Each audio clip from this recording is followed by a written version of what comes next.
সাদা বলে বাংলাদেশ দলের ক্যাপ্টেনের চোখ কান ভীষণ রকম খোলা।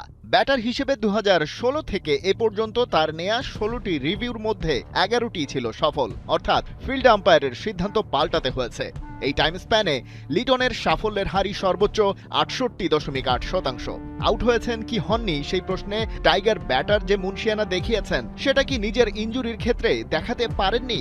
বুঝতে পারেননি ইনজুরি কতটা গুরুতর, নাকি তার রিকভারি প্রসেসে ছিল গলদ? এ নিয়ে এতদিন আলোচনা কম হয়নি, তবে মেডিকেল টিম আর এর দায় নিতে নারাজ। আমরা প্রোটোকল ব্রেক করেছি। আগে আমরা হয়তোবা কেউ একজন রিকোয়েস্ট করেছে আমাদেরকে যে এই প্লেয়ারকে একটু আগেই রিহ্যাবিলিটেট করা যায় কিনা। আমরা এই সমস্ত জিনিসে কম্প্রোমাইজ করেছি, আর কম্প্রোমাইজ করবো না। আমরা একদম পিওর মেডিকেল প্রোটোকল অনুযায়ী চলবে এবং আমাদের কথা ছাড়া কেউ কিছু করতে পারবে না। ঘরের মাঠে অস্ট্রেলিয়া সিরিজে প্রথম কাফ মাসলে ইনজুরি ধরা পড়ে, তারপর জিম্বাবুয়েতে টেস্ট সিরিজ থেকে ছিটকে যাওয়া, কিন্তু ওয়ানডে দলে ড্রামাটিক ইনক্লুশন। তবে সেই ওয়ানডে ম্যাচ খেলতে পারেননি, ফিটনেস টেস্টে পাস মার্ক তুলতে পারেননি বলে পরে টি-20 থেকেও যেতে হয় ছিটকে, কারণ ওয়ানডে সিরিজের সময়ই যথেষ্ট অস্বস্তি ছিল।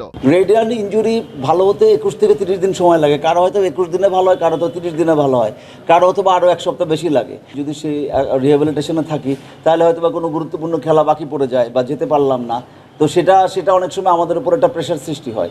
এ যাত্রায় দোষ কাকে দেবেন, দায়টাই বা নেবেন কে? জিম্বাবুয়ে সফরে একমাত্র টেস্টে বাংলাদেশের ভরাডুবির আগেই ওয়ানডে দলে নাটকীয়ভাবে লিটনকে যুক্ত করার ঘোষণা আসে। তারিখটা মিলিয়ে নিন, তারপরেও লিটনকে দলে টানা আবার বাদ দেওয়ার পেছনে বিসিবির মেডিকেল ডিপার্টমেন্টের এবং স্ক্যান রিপোর্টেরও ভুল সামনে আসে। কিন্তু এসবের কিছুই সত্যি নয় বলে দাবি করছেন মেডিকেল বিভাগের চেয়ারম্যান। তাহলে সত্যিটা কি?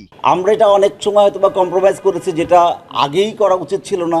অন্যান্যদের রিকোয়েস্ট শুনে আমরা হয়তো বা সেটা কিছুটা আগে করতে দিয়েছি, বা তারই রিকোয়েস্টে আগে করতে দিয়েছি। কোথাও বলা হয়নি যে রিপোর্ট ঠিক ছিল না, রিপোর্ট ঠিক ছিল।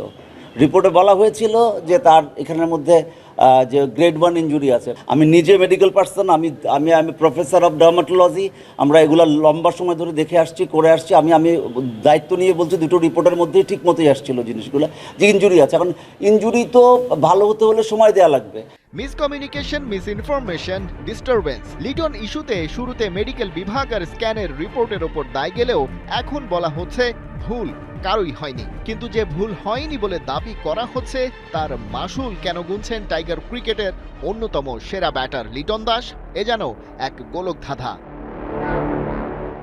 খালিদ জামিল, ৭১।